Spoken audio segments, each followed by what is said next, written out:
इंसान के पास जितना भी धन होता है उसमें खुश नहीं रहता, बल्कि और अधिक धन पाने की चाहत रखता है, जिसके कारण इंसान हमेशा परेशान रहता है, कभी अपने आप को खुश नहीं रख पाता है। यह एक रोचक प्रेरक कहानी है, आपको यही बात सिखाएगी कि कैसे इंसान को खुश रहना चाहिए। दोस्तों, एक बार की बात है, एक राजा जिसका बहुत नाम था, दूसरे राज्य के राजा भी उससे सीख लेते थे। सब राजा की बहुत तारीफ करते थे। एक दिन राजा ने सोचा कि उसकी प्रजा में सभी लोग खुश तो हैं, कोई दुखी तो नहीं है। यह देखने के लिए वह अपने सेनापति के साथ चल दिए। रास्ते में अलग अलग सोच वाले व्यक्ति मिले, कोई राजा की बहुत तारीफ करता, कोई राजा को कुछ सुझाव देता, लेकिन सब खुश थे। राजा को जो भी व्यक्ति मिल रहे थे उनको कुछ ना कुछ तोहफे दे रहा था, किसी को अफरफी, किसी को सोने के सिक्के। इतने में राजा की नज़र एक भिखारी पर पड़ी जो बहुत दुखी नज़र आ रहा था। राजा ने सोचा कि इस भिखारी को कुछ दे दिया जाए ताकि ये भी खुश हो जाए, और उस भिखारी के पास कुछ है नहीं, बेचारा एकदम लाचार मुंह लटकाए हुए बैठा था। राजा ने अपने सेनापति से कहा कि भिखारी को लेकर आओ। सेनापति भिखारी को राजा के पास लेकर आया। राजा ने भिखारी को एक सोने का सिक्का दे दिया। भिखारी बेहद खुश हुआ, वह फिर से वहीं जाकर बैठ गया और खुशी होने के कारण सिक्के को जोर जोर जोर से ऊपर उछालने लगा। एक बार सिक्का उछलकर नाली में गिर गया। भिखारी सिक्के को नाली में ढूंढने लगा। राजा ने भिखारी को देखा कि इसका सिक्का नाली में खो गया है।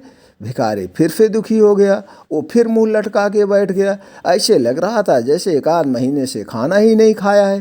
राजा ने सेनापति से भिखारी को लाने को कहा और उसे एक सिक्का और दे दिया। अब की बार भिखारी ने सिक्का अपनी कुर्ता की जेब में रख लिया और फिर से पहले वाले सिक्के को खोजने लगा जो नाली में गुम हो गया था। राजा ने सोचा कि भिखारी को एक सिक्का और देना चाहिए, हो सकता है कि एक सिक्का कम हो। फिर वो मुंह लटका के बैठ गया। राजा ने भिखारी को फिर से बुलाया और एक और सिक्का दे दिया। अब उसके पास 2 सिक्के थे। भिखारी ने फिर से सिक्का अपनी जेब में रखा और फिर से वही जाकर नाली में गुम हुए सिक्कों को खोजने लगा। राजा ने फिर भिखारी को देखा और बड़ा अजीब लगा कि जो व्यक्ति एक सिक्का मिलने पर बहुत खुश था, वो 2 सिक्के पाकर भी पहले वाले सिक्के के लिए परेशान है। राजा ने भिखारी को अपने पास बुलाया और पूछा कि अब तो आपके पास 2 सिक्के हैं, फिर भी आप जो सिक्का गुम हो गया है उसके लिए परेशान क्यों हो? क्या चाहिए आपको? कितने सिक्के चाहिए? भिखारी बोला कि मुझे तो पहले वाला सिक्का ही चाहिए जो गुम हो गया है।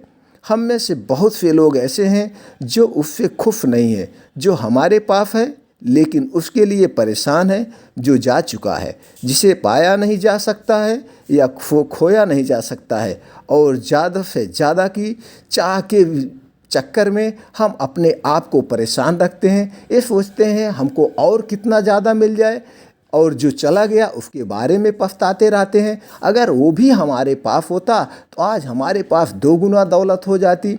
एग्जाम्पल के लिए दोस्तों, अगर हम ये सोच के बिजनेस कर रहे हैं कि आज मेरे पास 1 लाख रुपया है, कल अगर 2 लाख हो जाता। अब देखिए, आज और कल, आज में सोच रहे हैं 1 लाख है, कल अगर 2 लाख हो गया तो फिर 2 लाख पे हो गया। अरे आज तो मेरे पास 2 लाख हो गया। फिर सोचेंगे, कहते हैं या तो पिछली बात हो गई 2 लाख, अगर मेरे पास 10 लाख रुपए हो जाता तो मैं भविष्य के लिए कुछ कर देता, मैं बच्चों के लिए कर देता। अब किस में गए? भूत में चले गए, भविष्य में चले गए। इसी भूत और भविष्य में आदमी क्या कर रहा? उलझा हुआ है। इसी भूत और भविष्य में आदमी उलझा हुआ है। इसीलिए आज की जनसंख्या भारत में 80% लोग डिप्रेशन में है। कितने? 80% लोग डिप्रेशन में हैं, डिप्रेशन की दवा खा रहे हैं, उधर भी अपने पैसे वेस्ट कर रहे हैं, लेकिन वो वर्तमान में नहीं जीते हैं। तो इसलिए अगर हमको खुश रहना है, हमको वर्तमान में जीना होगा।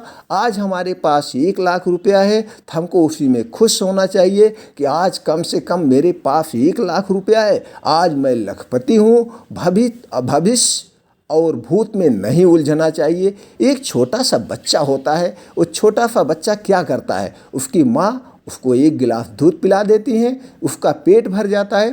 पेट भरने के बाद बस वो उछल कूद के खेलता रहता है। उसको ये नहीं पता है कि हमारा पड़ोसी हमारे बारे में क्या सोच रहा है, या हमारे कौन से दुश्मन है, या हमारे ऊपर कौन सी आपदा आने वाली है। वो कुछ नहीं सोचता। वो ये भी नहीं सोचता कल मैं छोटा सा था तो उठ नहीं पा रहा था, चल नहीं पा रहा है। वो कुछ नहीं, बस उसका पेट भरा है, वह उतने में खुश है। इसलिए बच्चे कितना ज़िंदगी जीना चाहिए। अगर आप एक बच्चे की ज़िंदगी जीते हो तो आपको कोई बीमारी होगी ही नहीं। अगर होगी भी वो अपने आप ठीक हो जाएगी, क्योंकि जो बीमारी होती है वो हमारे मस्तिष्क से होती है। इसलिए हमें कभी भी भूत भविष्य में नहीं पड़ना चाहिए। अगर सुखी है तो हम वर्तमान में जीना चाहिए। जैसे एक भिखारी था, राजा ने सोचा इसको हम एक सिक्का दे देते हैं, खुश हो जाएगा, लेकिन उसका सिक्का गिर गया। फिर उसको मिला ना दूसरा सिक्का, लेकिन वो उसमें नहीं खुश था।